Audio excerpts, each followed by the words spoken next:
여호와께서 모세에게 말씀하여 이르시되 이스라엘 자손에게 전하여 그들에게 이르라.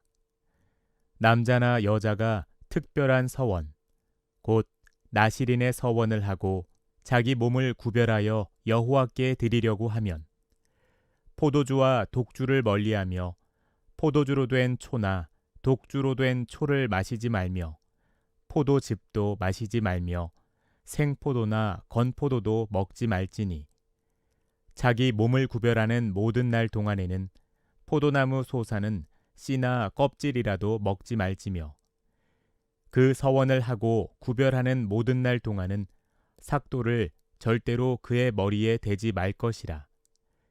자기 몸을 구별하여 여호와께 드리는 날이 차기까지 그는 거룩한즉 그의 머리털을 길게 자라게 할 것이며 자기의 몸을 구별하여 여호와께 드리는 모든 날 동안은 시체를 가까이 하지 말 것이요 그의 부모 형제 자매가 죽은 때라도 그로 말미암아 몸을 더럽히지 말 것이니 이는 자기의 몸을 구별하여 하나님께 드리는 표가 그의 머리에 있음이라.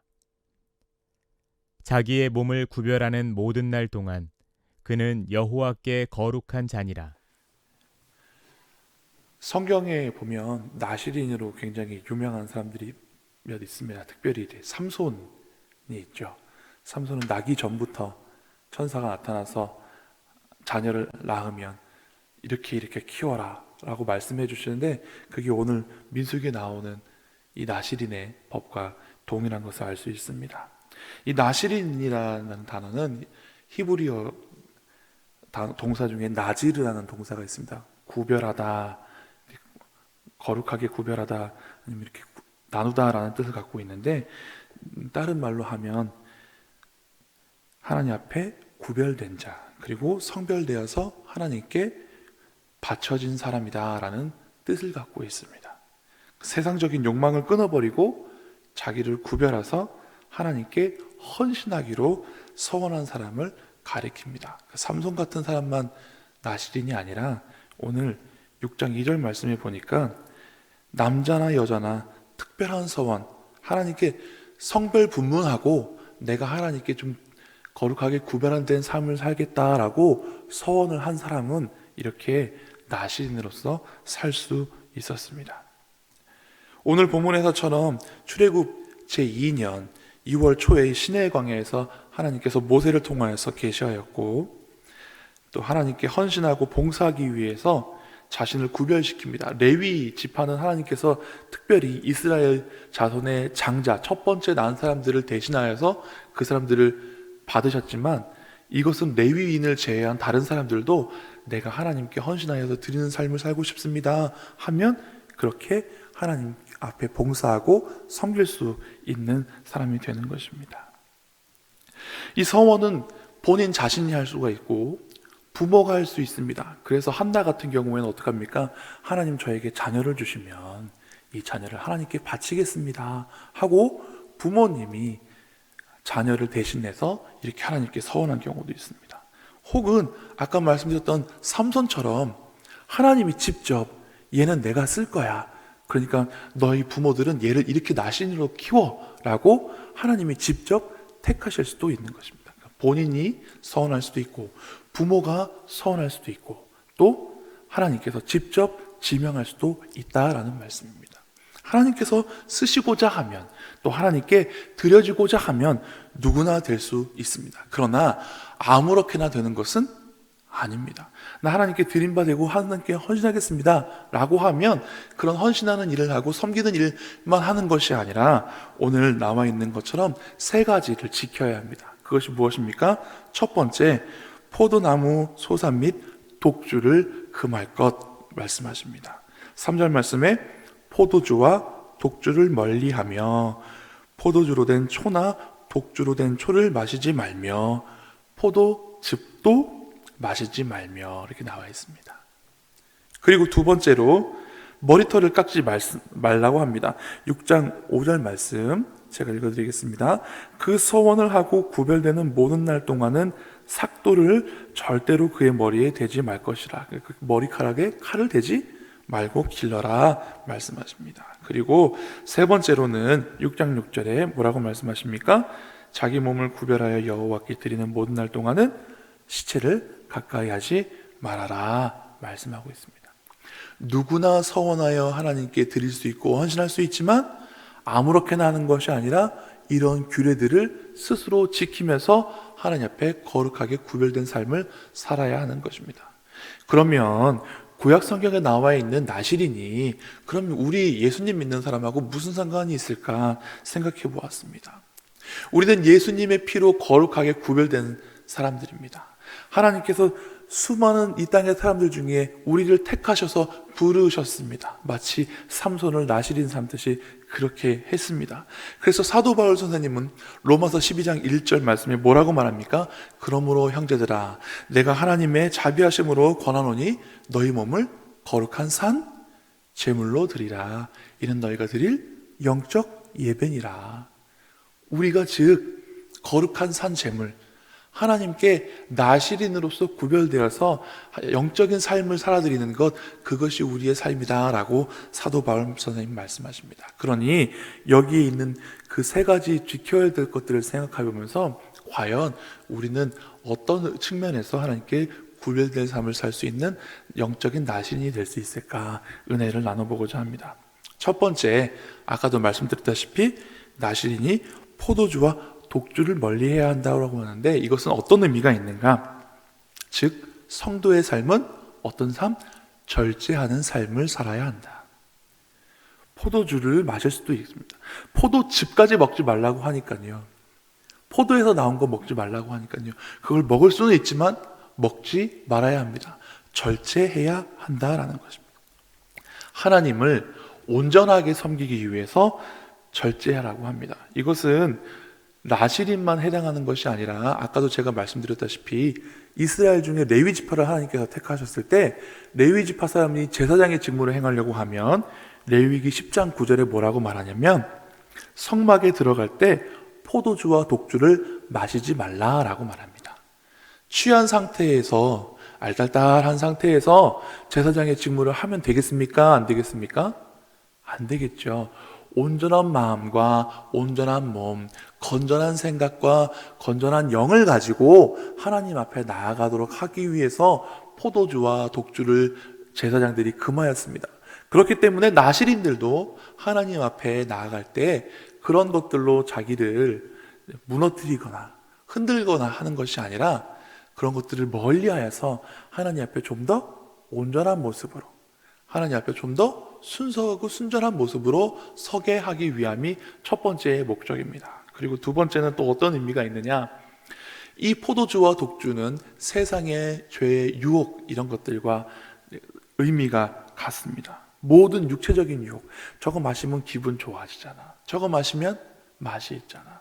그래서 신앙을 잘 지키려고 하는 수도원 운동 때는, 중세시대 수도원 운동 때는 어떻게 해야 했는가? 마치 우리나라의 절이 세속을 등지고 산에 있는 것처럼 옛날에는 내가 순수한 신앙을 지키기 원하는 사람들은 세상을 등지고 수도원으로 들어가가지고 구별된 삶을 살았습니다. 절제된 삶을 살았습니다. 그리고 맛있는 음식을 일부러 먹지도 않았어요. 엄격하게 최소한의 것들만 먹었어요. 왜냐? 내가 이 음식을 먹으면서 즐거워하는 것, 이것도 쾌락이야, 죄야 하면서 그렇게까지 자기가 하나님 앞에 온전히 서려고 했던 사람들이 있습니다.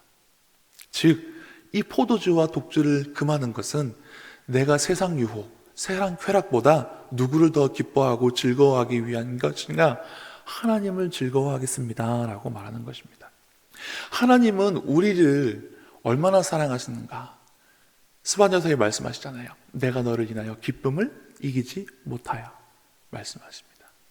저는 그런 모습을 종종 손주를 바라보는 할아버지나 할머니 모습 속에서 찾습니다. 아빠하고 엄마는 애들을 막 혼내키는데요, 할아버지하고 할머니는요 오냐오냐 하십니다. 그냥 보시면 좋으신 것 같아요. 하나님께서 우리를 기뻐하십니다. 그러면 우리는 누구를 기뻐해야 할까요? 하나님을 기뻐해야 합니다. 갓난아기를 안으면요, 아기가 부모를 알아봅니다. 할아버지를 알아봅니다. 그래서 방긋하고 웃어줍니다. 그러면 할아버지 할머니도 방긋하고 웃습니다. 그러면 아이도 다시 방긋하고 웃습니다. 하나님과 우리 사이의 관계가 이와 같아야 한다는 것입니다. 내가 포도주로 대변되는 것, 이것뿐만 아니라 세상에 즐거운 것들 얼마나 많이 있습니까? 그런데 저는 그런 것들보다 누가 더 즐겁고 누가 더 기쁘고 누구를 더 사랑해요? 하나님 더 기뻐하고 하나님 더 즐거워하고 하나님 더 사랑합니다. 이게 우리 성도의 삶이에요. 그래서 예배 나오는 게 부담이 아니라 어때야 할까요? 즐거워야 해요. 예배 가고 싶어. 교회 가고 싶어. 새벽 기도에 일어나면 너무 힘들어서 좀 더 잘까? 좀 더 누울까? 이런 마음도 들지만 정말로 하나님 사랑하시는 분은 어떨까요? 하나님 오늘도 깨워주셔서 감사해요. 이런 마음을 가지시고 피곤한 몸을 막 부득이면서 나오셔서 탁 앉으시면은 그날 그 예배가 더 은혜가 되고 더 기쁨이 되고 더 감사가 되고 그런 것입니다. 우리가 하나님을 기뻐하는 것, 이것이 바로 예배인 것입니다. 자, 둘째, 나시린은 이제 삭도를 머리에 대지 말라고 말합니다. 나시린이 왜 머리를 깎아서는 안 된다는지에 대한 여러 견해가 있습니다. 명확한 것은 사실 없습니다. 그런데 전통적으로 유대인들은 이 머리털이 피와 마찬가지로 생명을 상징한다라고 합니다. 그러니까 이 생명을 상징하는 머리카락에 손을 대지 말라라는 것은 무엇이냐? 생명의 주인 되신 하나님의 주권에 순복하고 순종하고 복종해야 된다라는 의미를 가지고 있다고 합니다. 그냥 단순히 머리 기르는 게 보기 좋아서 기르라고 하는 것이 아니라 사람의 생명이 누구에게 있다고요? 하나님께 있으니까 하나님이 사람의 주권자 되신다라는 것을 의미한다라고 합니다. 그리고 이 생명이 길게 흘러내리도록 가만두라는 것은 또 어떤 의미가 있는가? 하나님은 우리가 어떻게 살기를? 생명이 충만하게 살기를 원하신다라는 말씀입니다. 그래서 창세기에 하나님께서 아브라함에게 축복하실 때 뭐라고 말씀하십니까? 생육하고 번성하여 땅에 충만하라. 근데 좀 이따가 노아한테도 그렇게 말씀하십니다. 생육하고 번성해라 말씀하십니다. 하나님은 우리가 번성하기를 원하십니다. 생육하기를 원하십니다. 하나님께서 우리에게 주신 생명을 충만히 누리도록 하시기를 원하십니다. 그런데 이것이 신약 성경에 오면 어떤 충만이 되겠죠? 성령 충만이 됩니다. 그러니까 생명이 충만하다라는 것은 그냥 몸만 건강하다는 것이 아니라 이 영적인 충만까지 하나님께서 원하신다는 것이에요. 그래서 우리는 몸만 건강한 것이 아니라 우리의 영혼이 건강하도록 우리 안에 성령님이 충만히 역사하시도록 항상 깨어서 기도하고 또 말씀 읽고 예배하고 봉사하고 하는 일들을 지속적으로 해야 한다는 것입니다. 이 말씀을 듣고 나는 이제부터 머리카락 기를 거야 하시라는 말씀이 아니라 내가 나신이로서 하나님이 주신 이 축복, 하나님이 주신 이 생명, 하나님이 주신 이 성령의 능력을 충만케 해야겠구나. 머리카락 기르는데 힘을 쏟을 것이 아니라 성령 충만하기를 힘써야 한다는 것입니다. 세 번째, 나시린은 시체를 가까이 하지 말라고 했습니다. 왜 시체를 가까이 하지 말라고 했을까? 자, 성경에 이런 말씀이 있습니다. 죄의 삭은 사망이다. 사망, 죄의 결과로 얻어진 것이 무엇입니까? 시체입니다. 그래서 이스라엘 사람들은 이 시신을 하나님께서 부정하게 여기신다는 것을 어떻게 생각하였느냐? 사람이 죄를 범하여서 죽게 되었고 그 죄에 대한 결과로서 죽게 됐기 때문에 이 시체는 죄로 인한 결과이기 때문에 부정하다라고 생각했습니다. 물론 위생적으로도 부패가 시작되기 때문에 부정할 수도 있습니다만 영적으로는 죄의 결과로 사람이 죽게 되었기 때문에 죄를 멀리하라라는 의미를 갖고 있는 것입니다. 단순히 시체를 멀리하라는 것이 아니라 죄를 멀리하다라는 그런 의미를 갖고 있다는 것입니다. 그리고 만약 자신도 모르는 사이에 그의 곁에서 어떤 사람이 죽어서 이 나시린이 부정하게 되었다면 뒤에 있는 9절에서 12절 말씀을 보면 다시 깨끗해지는 규례가 있습니다. 머리카락을 7일째 되는 날 깎고 제8일에 제사장에 예물을 드려서 다시 거룩하게 하고 나시린의 규례를 계속해서 이어가도록 하게 하셨습니다. 죄를 지으면 이전에는 사망에 이르는 심판이 있었지만 예수 그리스도 안에서 우리에게 구원의 길이 열린 것을 상징합니다. 우리의 제사장 되어주신 예수님 앞에 우리가 나아가서 회개하면 우리의 부정함이 어떻게 해요? 다시 깨끗하게 된다라는 것입니다. 오직 예수 그리스도의 보혈로 그렇게 되는 것입니다. 이것은 전에 없던 것이 아니라 하나님께서 모세에게 주신 율법에 성막에 있는 모든 기구들을 거룩하게 할 때 하나님 앞에 제물로 드린 그 양의 피를 성물에다가 갖다 뿌려서 거룩하게 씻는 그런 일이 있었습니다. 그런 것처럼 예수 그리스도의 보혈로 우리를 깨끗하게 씻어주심을 의미하는 것입니다. 여기 보면 한 가지 좀 의아한 것이 있습니다. 시체를 가까이 하지 말라고 하는 것까지는 저희가 이해를 하겠는데 7절 말씀에 그 시체가 어떻게 해요? 부모나 형제나 자매가 죽은 때에도 가까이에서는 손을 대서는 안 된다라는 말씀이 있습니다. 이것은 부모, 형제, 자매를 사랑하지 말라라는 말씀이 아니라 가족보다 하나님을 더 사랑하는 것이 합당치 않다라는 말씀인 것입니다.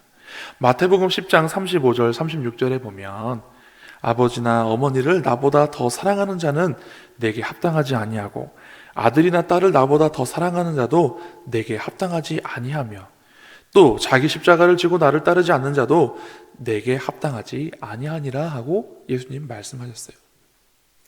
베드로도 예수님 부르셨을 때 그물과 자기 부모를 내려두고 따라갔습니다. 그런데요, 말씀을 잘 읽어보면 예수님께서 이적을 행하시는 말씀 마태복음에 가면 베드로의 장모의 열병을 치유하는 기적이 있습니다. 자, 베드로는 장모님을 사랑했을까요? 안 사랑했을까요?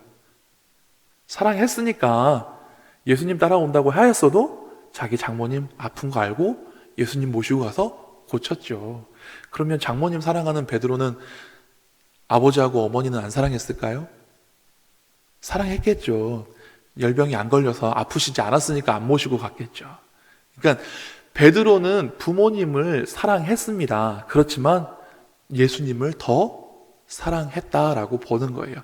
그러니까 우리 그리스도인들이 부모님 사랑하지 말고 자녀들 사랑하지 말고 인륜을 저버리라는 말씀이 아니라 부모도 사랑하고 자녀도 사랑하되 하나님보다 더 사랑하면 안 된다라는 거예요. 하나님을 더 사랑한다라는 그것이 우리 성도의 마음가짐이 되어야 한다라는 것입니다. 우리는 우리에게 주어진 가족들 사랑해야 합니다. 그러나 그들이 우리의 우상이 되도록 하나님보다 더 사랑하는 것은 주의해야 하는 것입니다. 그래서 이 말씀 가운데 가족도 사랑하지만 하나님을 더 사랑하라는 그런 의미가 이 시체를 멀리하라는 이 나시린의 법에 있는 것의 의미 중에 하나인 것입니다. 오늘 이 말씀을 다시 한번 돌아보겠습니다. 예수 그리스도로 말미암아 하나님 앞에 거룩하게 구별된 영적인 나시린인 우리가 우리 몸을 거룩한 산 제물로 드리려고 하면 첫 번째, 절제하는 삶을 살아야 합니다. 세상의 쾌락을 멀리하고 하나님을 더 가까이 하고 하나님만 기뻐해야 합니다. 두 번째, 하나님 주신 생명과 성령의 충만을 계속해서 유지하도록 노력해야 합니다. 은혜 받고 은혜를 떨어뜨리는 일들 종종 있습니다. 그것들을 계속 유지하려고, 갖고 있으려고 우리가 노력해야 된다는 것입니다. 마지막으로 죄를 멀리해야 합니다. 부정한 것들을 멀리해야 합니다. 우리가 죄와 더불어 살면 하나님 앞에 나아갈 때 걸림돌이 됩니다. 물론 하나님은 그때마다 우리를 깨끗하게 해주실 수도 있지만 개가 토한 것을 다시 삼키고 돼지가 씻은 후에 다시 더러운 곳으로 가는 것 같은 그런 죄를 우리는 저지르지 않도록 주의해야 하겠습니다. 그래서 우리 몸을 거룩한 산 제물로 드리실 수 있는 하나님의 거룩한 백성들, 하나님의 거룩한 자녀 되시기를 간절히 바랍니다. 기도하시겠습니다. 하나님께서는 이스라엘 백성 중에 장자들을 대신하여 레위인을 택하셨습니다. 그러나 그들만 택하신 것이 아니라 누구든지 서원하면, 혹은 그의 부모가 서원하면, 혹은 하나님께서 원하시면 나시린으로서 구별되어 하나님께 드림이 되는 삶을 살 수 있게 해주신 이 법을 감사를 드립니다. 이제 예수 그리스도의 보혈로 말미암아 새로운 나시린, 영적인 나시린이 된 저희들이 세상의 쾌락과 유혹을 멀리하고 하나님 주신 생명과 성령을 충만케 하고 또 죄를 멀리하여서 우리의 몸을 하나님께 거룩한 산 제물로 드릴 수 있는, 우리의 삶을 하나님께 구별하여 드릴 수 있는 영적인 제물, 영적인 예배를 드리는 그런 믿음의 사람들 되게 하여 주시옵소서. 하나님만 기뻐하길 원합니다. 하나님을 더 많이 사랑하기를 원합니다. 하나님 앞에 사랑받기 위해 우리 몸을 스스로 더 가꾸고 우리의 마음을 더 청결케 하고 우리의 영혼을 더 순수하게 할 수 있는 믿음의 사람 되게 하여 주시옵소서. 감사드리며 예수님 이름으로 기도드리옵나이다. 아멘.